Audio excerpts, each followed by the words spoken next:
speaking from the Public Relations Manual.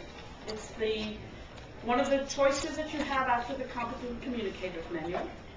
His objective, well, the name of the speech is, the objective is Goodwill speech number 1, to create goodwill towards speaking with the Toastmasters undertone.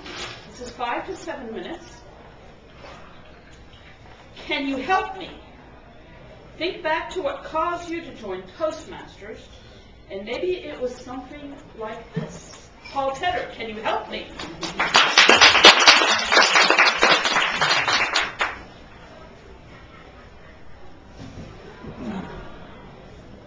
You're sitting at your desk, you're furiously typing away. You've got the final numbers for the report that your boss is going to be presenting to the management group in just about an hour. Everything's coming together good, you're working on the report, and all of a sudden, in the corner of his office, your boss comes in a frantic pace towards your desk. You see him, he stands over you and says, I just heard that my wife's in the hospital, she's had a seizure, I don't know what's going on, I've got to go to the hospital. We can't cancel the meeting with the management group. Can you step in and fill in for me?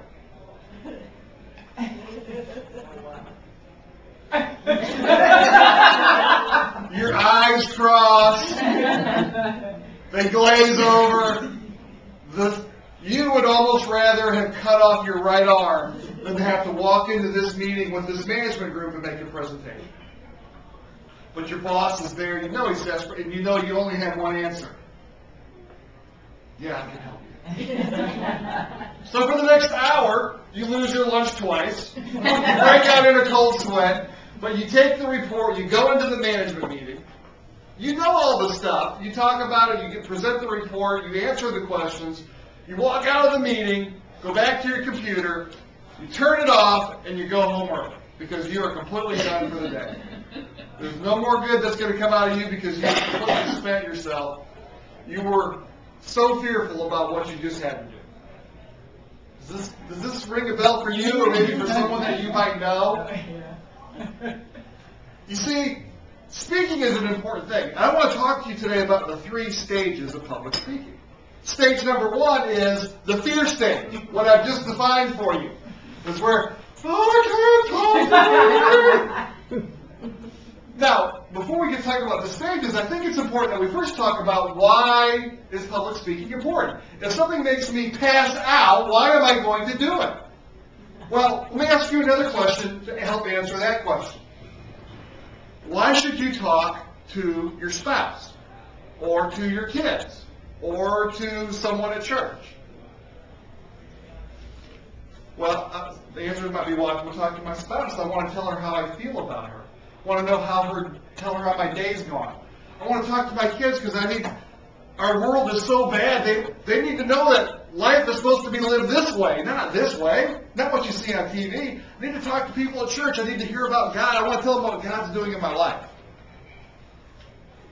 So, if you take those people as individuals that we all very clearly know we need to talk to, and you push them together into a group, all of a sudden you've turned communication into a public speaking event. And I'm like, well, why accomplish with 1 what you can accomplish with 5 or 10 or 100?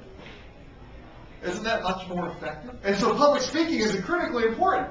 But where I can talk on one-on-one, I get nervous speaking to 10 or 100 or 1,000. And many people stop at stage 1, at the fear stage. They never get past that stage of public speaking.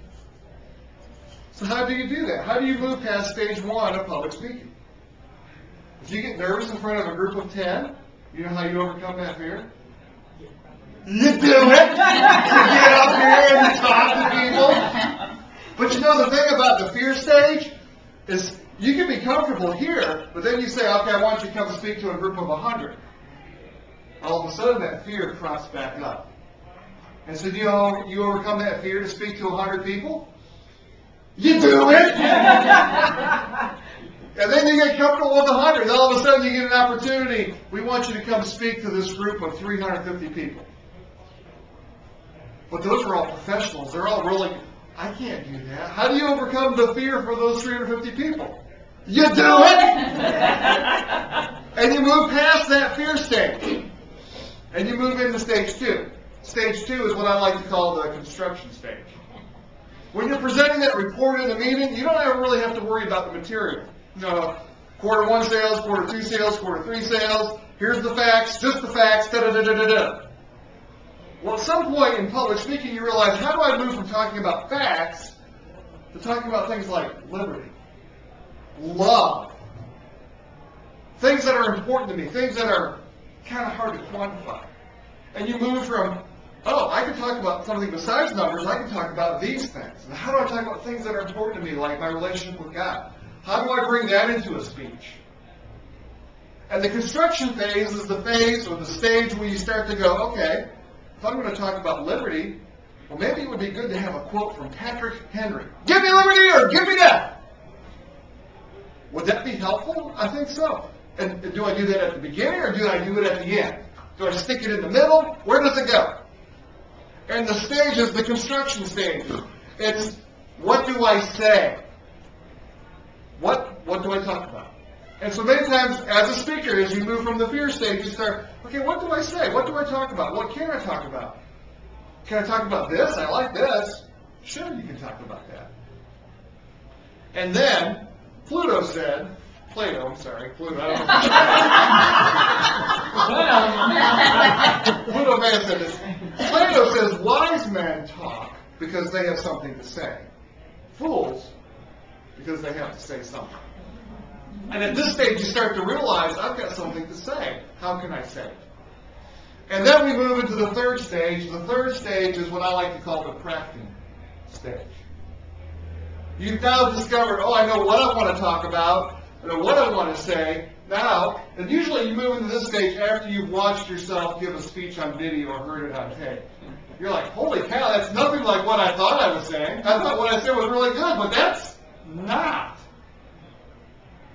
How do I craft my speech so that the things that are inside of me that I want to say that I've constructed so that it sounds good, so that people walking out of my speech will go, wow, I really do need to think about my body.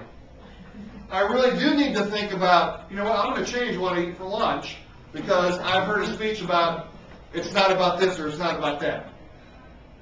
That's the crafting stage. Then you go, okay, and really at this stage you're at the rest of your speaking career because you're always looking for, how do I say it better? How am I more clear? How do I say it more briefer? Let's go back to the construction stage.